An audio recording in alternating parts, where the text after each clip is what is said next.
started wrapping the tank, but we did come across some problems where it came down to this corner right here, and down here the vinyl just wasn't, I wasn't able to stretch it and lay it down a way where the vinyl wasn't gonna actually stay. So I decided to cut off this area. As you can see, it was wrinkling up a little bit. Basically, it's because I overstretched the material too much and it wants to go back to its original form. So what I ended up doing was just cutting, and I'm gonna put what is it called? Knifeless takedown. I'm gonna put it right on the edge of this line, and I'm pretty much gonna do an overlay of the vinyl. It's gonna have to have two pieces, and the same thing is for the other side. Now, disregard the trash bag. It rained, and I had just laid down the wrap on the fairings, and I did not want them to go to shit. So this area too, I had to pretty much cut it out, and I'm gonna have to put knifeless tape and have to do an overlay on it. I was really trying not to do it. I was really trying to lay it down in one piece, but I just, I'm working outside. The sun's been out.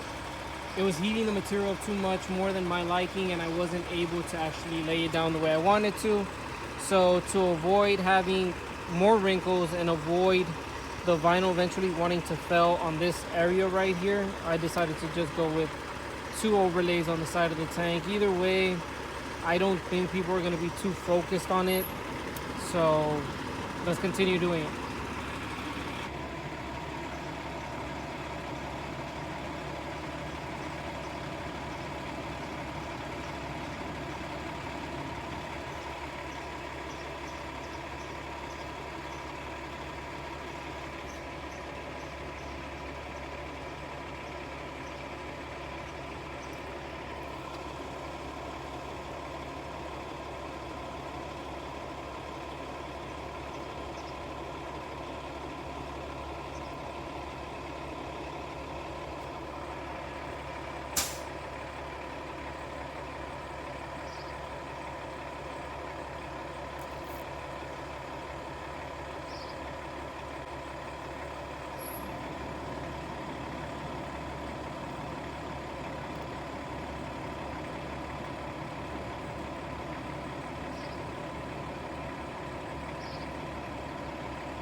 That's how simple you can actually fix something like this. I really don't like doing overlays, but it takes care of problems, especially on complicated curves like these.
And we went ahead and applied the Kawasaki decals as well.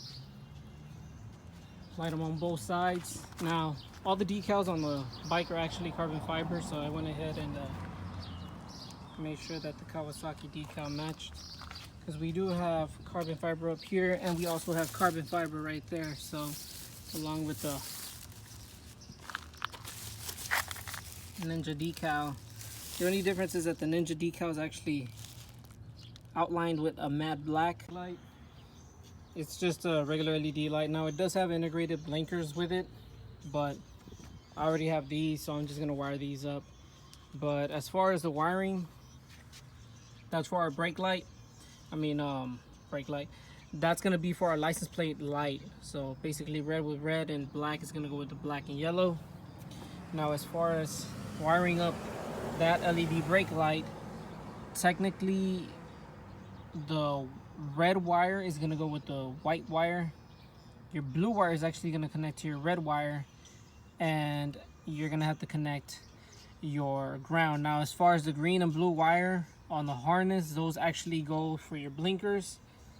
I will not be wiring those in just because I already have a set of blinkers in the back, so there's no need for that. And as far as our turn signals, we have the black output right here that we're gonna go ahead and connect to this light right here, and if we get it engaged, that will definitely let us know that this is the wire for this blinker.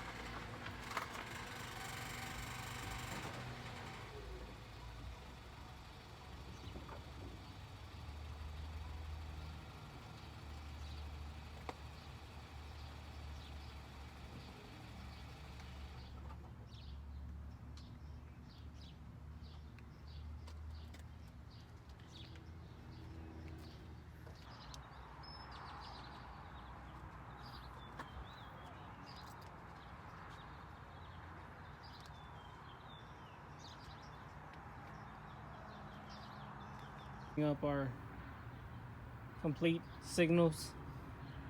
We have everything working. Now I do have this bag. It was raining. I didn't want the vinyl to get wet, but our blinkers are both working. Flashing to that side, flashing to this side, and we have our brakes.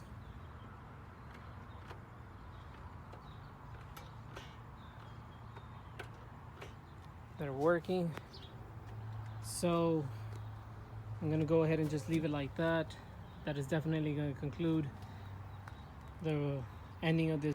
This Texas heat is crazy, but I will be ending the video here. I do want to say thank you for keeping up and watching these videos. We will continue to upload more. I'll catch you guys